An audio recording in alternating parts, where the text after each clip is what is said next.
तुम्हाला हे माहिती आहे का की मुघले आझम हा चित्रपट बनवणारे के आसिफ हे आधी शिंपी होते आणि जेव्हा चित्रपट बनत असताना पृथ्वीराज कपूर यांना समजलं की दिलीप कुमारही त्यांच्यासोबत काम करणार आहेत, तेव्हा त्यांनी चित्रपटासाठी नाही म्हटलं होतं आणि अनारकलीच्या भूमिकेसाठी दिग्दर्शक के आसिफ हे आधी नूतन यांना घेणार होते. हे तुम्हाला माहिती आहे का? नसेल माहिती तर हा व्हिडिओ पूर्ण पाहावा लागेल.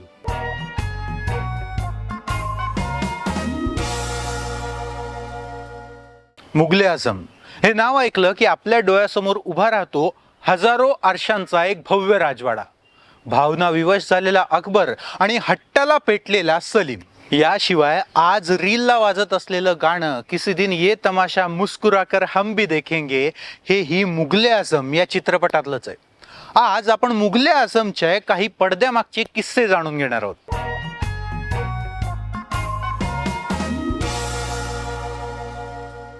नमस्कार, लोकसत्ता ऑनलाईनच्या गोष्ट पडद्यामागची या सदरात मी नयन सप्रे आपलं स्वागत करतो.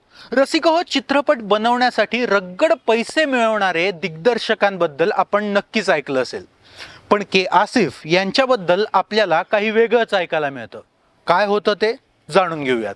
सिनेमाच्या स्टोरी मागील गोष्ट या पुस्तकात अभिजित देसाई सांगतात की 40व्या दशकामध्ये के आसिफ यांचं सिनेमाचं बजेट लाखोंच्या घरात असायचं. एखाद्या निर्मात्याच्या दारात जाऊन पदरात पडेल तेवढं घेऊन चित्रपट उभा करणं हे त्यांच्या तत्वात कधीच बसलं नाही. मुघले आझम बन रही है भाई हे वाक्य अशा थाटात घेत असत की निर्माता आधी चित्रपटाचं बजेट ऐकून गारवायचा आणि नंतर हे वाक्य ऐकून. पण असं सांगितलं जातं की के आसिफ हे एवढं बजेट देत असले तरी संपूर्ण बजेट हे चित्रपटाच्या सेटवरच ते खर्च करायचे. ते स्वतः सेटवर चटई घेऊन झोपत असत आणि आपल्याला मिळालेल्या दिग्दर्शनाचा मोबदला ते सेटवर वाटून देत असत. कितीही संकट आली तरी मुघले आझम त्यांना पूर्ण करायचाच होता.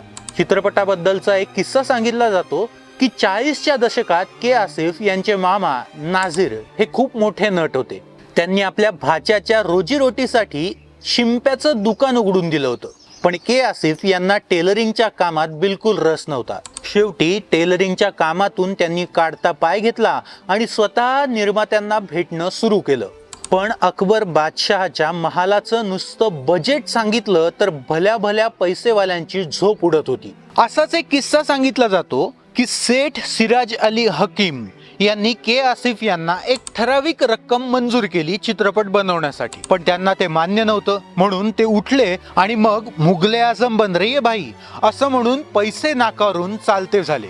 दुसऱ्या दिवशी सिराज अली गल्ली बोळात पत्ता शोधत त्यांच्या घरी आले आणि नो बजेटची अट त्यांनी मान्य केली. त्यांनी पैसे ओतायचं दबकत कबूल केलं. तर के आसिफ हे त्यांना म्हणाले होते, अरे क्या ड्रामा करते हो सेठ, ऐसी फिल्म बनाऊंगा की दुगना पैसा मिलेगा. अशा थाटात त्यांनी चित्रपटाचं चित्रीकरण सुरू केलं. चित्रीकरणाच्या काही शिफ्ट्स पार पडल्या आणि 1947 मध्ये जसा भारत स्वतंत्र झाला तसे चित्रपटाचे निर्माते असलेले सिराज अली हे पाकिस्तानला पळून गेले आणि मुघले आझम पहिल्यांदा बंद पडला.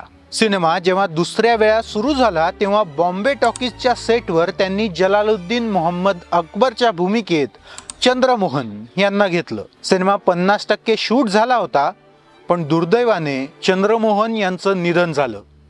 त्यामुळे सिनेमा परत दुसऱ्यांदा बंद झाला.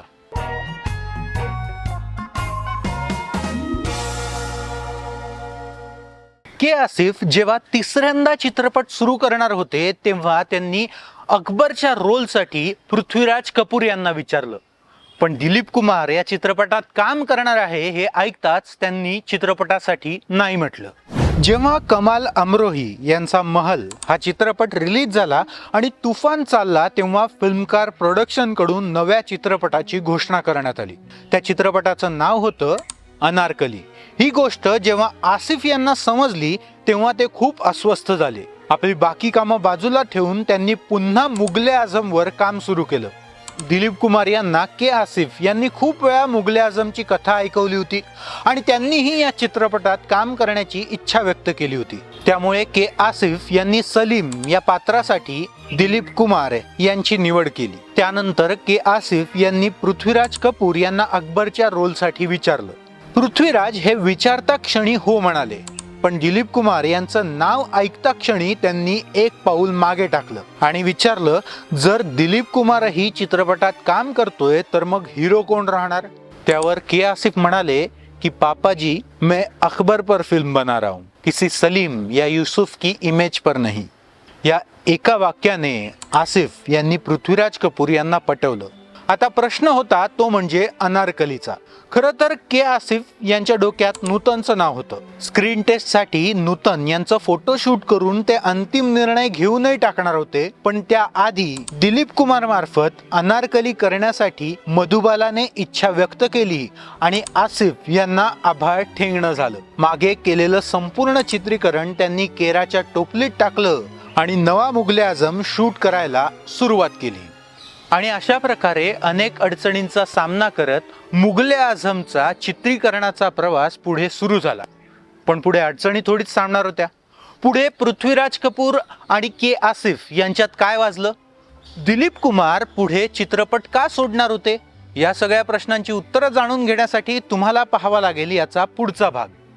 तोपर्यंत आम्ही दिलेली माहिती तुम्हाला कशी वाटली कमेंटमध्ये नक्की सांगा. लोकसत्ता ऑनलाईनला लाईक करा, शेअर करा, सबस्क्राईब करा आणि पाहायला विसरू नका गोष्ट पडद्यामागची. धन्यवाद.